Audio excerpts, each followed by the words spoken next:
So, Mr. Duncan, can you explain what's going on? Sure.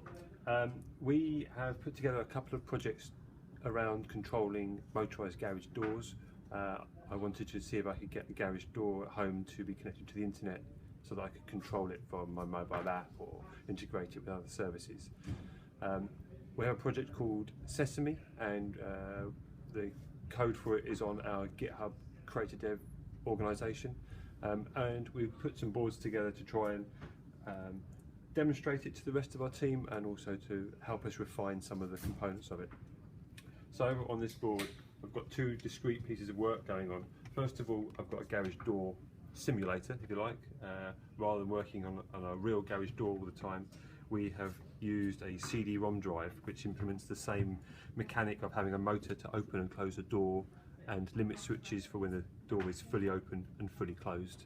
And we have a piece of code running on this CI40 which uses a DC motor click to drive the motor in both directions, and then it takes an input from the limit switches back into the microbus 2 socket to allow us to determine when the door has reached the limits of operation.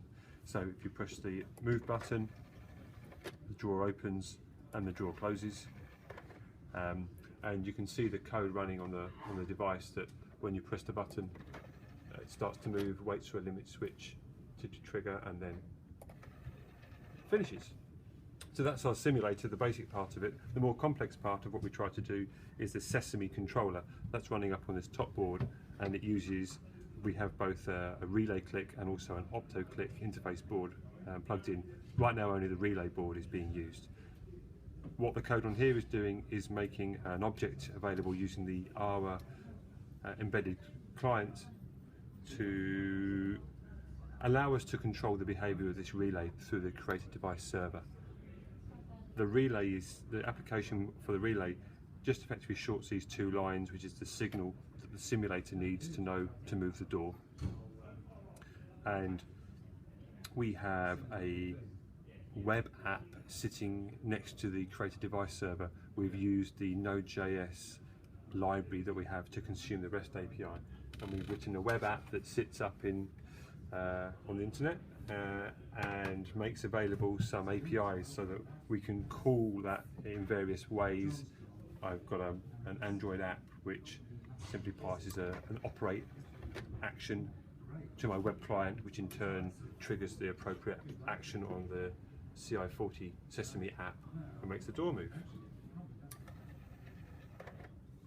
The app's designed to be able to retrieve some data from the Sesame device, so we will be hooking up the limit switches in parallel to the main controller so that we can tell how long it takes to open and close a door. That way we can start to work out if the door is slowing down, maybe it needs servicing, or we need to fire some notifications to say your door took too long, or your door is open but you're not home, and so on. So that's kind of where Sesame is.